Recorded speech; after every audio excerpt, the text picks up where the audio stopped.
Good morning po, good afternoon, good evening. Mabuhay. Welcome sa channel ko po, Tito Noyce Vlogs. Ako may panauhin naman ulit mga kababayan ko. Ang aking kaibigan na si Ferdinand de la Cruz Albino. Complete.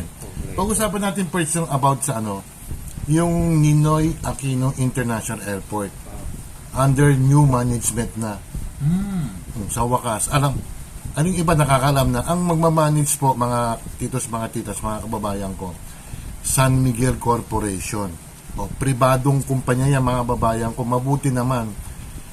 Pero nakakapanghinayang din perdi na bakit pa kailangan ipamanage yung airport natin? Yung gobyerno natin, ewan ko ba, bakit hindi ba kaya? Siguro, hindi, Purge, alam mo sa ibang mundo, sa globally 20% ang mga airport sa buong mundo is owned by private. Okay, 20%. 20%, pero medyo bakit gano'n, no? Hindi kaya. Alam mo ba, Purge, may isang airport sa Africa ang nagmamanage Chinese government. Binenta ng I forgot the country. Sa Africa, isang airport doon. Alam ko, hindi ko lang, correct me Zimbabwe ata parang hindi kaya siguro ng gobyerno nila yon. Ito sa ating mga babayan ko, ako'y natuto at nalulungkot.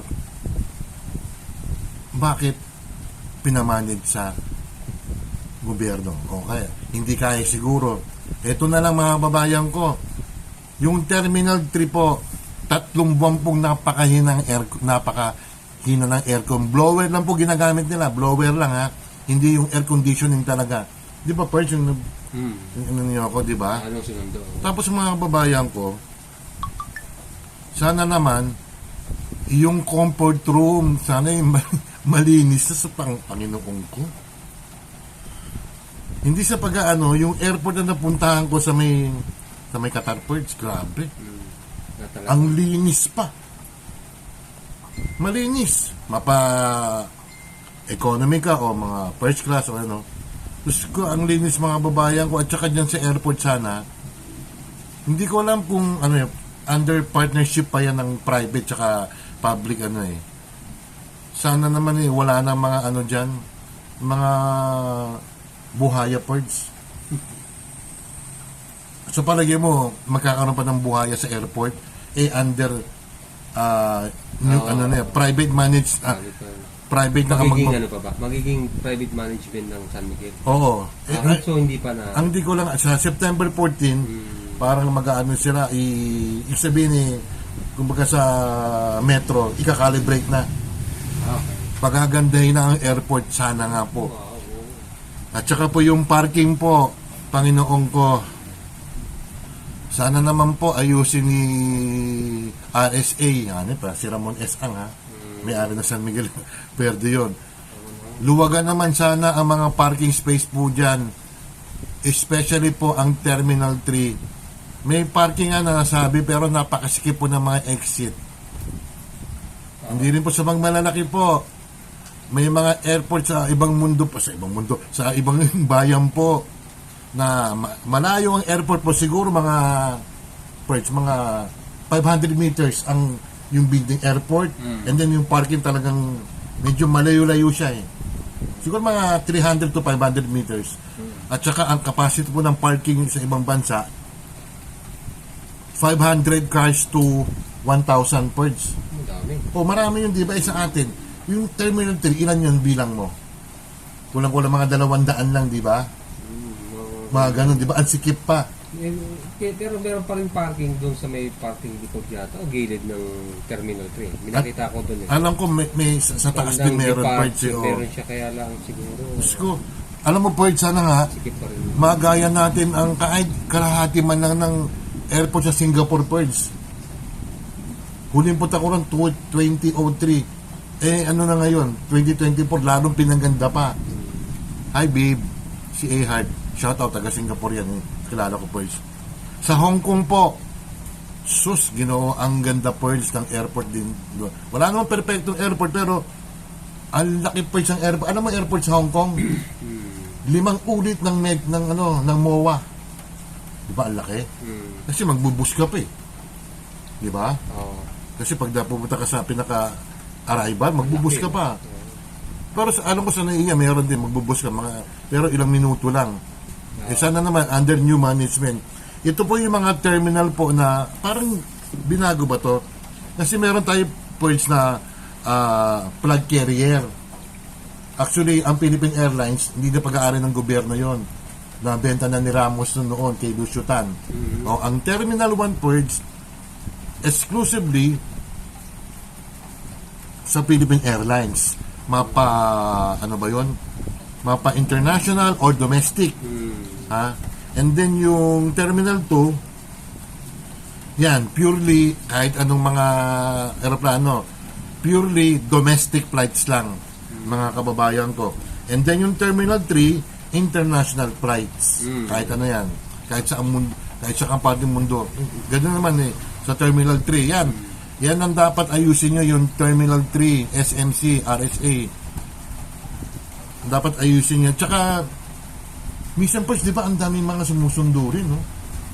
Oo, ako nga minsan pag sumusundo dun hindi na ako nakaka-park eh. O, tinan mo. Nag-ano ako sa may bandang gas station. Alam mo dati mga Or may bay na bahagya. Yeah. Mga bandang ano ba, mga 99, mga last ng 1980s or 1990s. Di ba, may mga sumusundo dyan. Isa lang ang darating, ilang jeep dala. Minsan 2 jeep ang susundo. Sana naman mabawasan na kasi ano natin yun eh, kultura natin pag may mga darating tayong mga kaanak sa ibang bansa, siyempre, welcome. Wini-welcome natin siya. Ngayon dapat, siguro naman mga 3 to 5 lang susundo, pwede na yun mga kababayan ko. Ang Terminal 4 Purge, Air Asia. Cebu Pacific. Ang alam ko, Air Asia may international din eh. At saka domestic eh. Ang Cebu Pacific din, what I know, sa Terminal 3 pa rin. Yun ang ano nila. So, ang FYI lang mga kababayan ko, talagang siguro kinakailangan na purge kasi wala eh. Hindi na maganda ang yung pamamalakad ng airport natin eh. Dati naman eh, medyo maganda ang airport natin noon. Iisa lang dati airport natin noon, purge. Yung malaking being Terminal 1. Ito mismo yan. Yan ang pinaka mismo airport natin noon. Ngayon medyo marami ng terminal. Pero kasi iisa lang runway natin eh. Hindi kasi siguro maliit ang space. Hindi, sana naman itong si RSA, San Miguel Corporation, maging naman, 2 man lang ang runway natin mga kababayan ko kasi ilang libo ba ang umaalis kada buwan? Marami, alam ko marami. At least mga 300,000 ata po yung mga umaalis eh. So yun, under new management na sa September 14, iti-take over na ng SMC mga kababayan ko. May airport pa pala sila, Purge, sa may Bulacan. Malaki-laki yun, Purge. 2028, matatapos na yun eh. Yun maganda. Sa bagay, pero kukunin pa rin ng SMC. Hindi, may-ari, SMC talaga may-ari na. Yung sa Bulacan Airport. What I know correct nyo, parang partnership din to, may mga taga-gobyerno pa rin na magmamanage, pero maybe siguro 80% is under na sa SMC mga kababayan ko. Kaya talaga may pagbabago yan. At ito pa, Purge, magtataas sila ng mga fees dyan. Yun lang, yung bayad, Purge. Paano kayo yung terminal fee dyan, no? Dati binayaran ko 1.5 eh. Magtaas kaya sila? Terminal fee, kasi pag-aalis ka. May bayad talaga, Purge siya, may bayad. Maski walang senior, kailangan magbayad ka ng terminal fee. Tapos, yung mga store dyan, Purge. Naalala mo yung Kape, Purge? Napakaliit, 150. Baka tumaas din mga upa dyan. Hindi. Hindi, may Purge. Ang SMC maganda mag-manage yan, Purge. Ang Skyway. Yung Skyway ba dyan? Yung niyadaanan natin, SMC yan, Purge. Pero may sa bandang Alabang ata, hindi na sa kanila yan eh. Pero yung from north ata to Sukat ata eh, under SMC yan pa rin mga babayan ko. Yun lang mga kababayan ko, baka mabigla kayo sa mga panibagong ano dyan, ha. Either baka maghigpit sila or baka medyo linyan, maluwag sila ng konti. Tingnan natin. Kailan ka ba alis, Forge? Wala pa naman. Pupuntang Timbuk. Wala. O yun, yun lang, ha. Basta, under private company na ang magmamanage ng Ninoy Aquino International Airport. Dapat pagtan na yun, eh. Dapat Mia na lang, eh. Manila International Airport, di ba? No, wala, eh.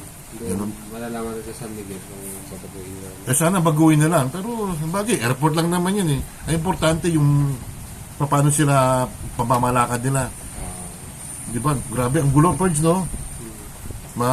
Lalo na yung pagpapasok ko dyan. Ang daming mga, yung dami pang requisitos yun, eh. Tignan natin kung ang private is maghihipit ba sila talaga or magluluwag. Yun lang mga babae ko, shoutout sa mga kaibigan kong mga OFW. Yung kahapon na yung premiere ko, yung about dun sa Ale, yung nagreklamo na hindi nagbibigay ng pasalubong, isang peraso lang. Maraming salamat sa inyo. May totoong ganyan mga kababayan ko, yung vlog ko kahapon na. Shoutout sa inyo lahat. Tikero sa inyong lahat. Paki-subscribe lang at saka paki-like lang para din pa-blackout ako. Salamat po, ingat. Naka 11 minutes na ako, Forge. O, babay ka, Forge. Bye-bye. Bye. May yakin ka talaga. Bye.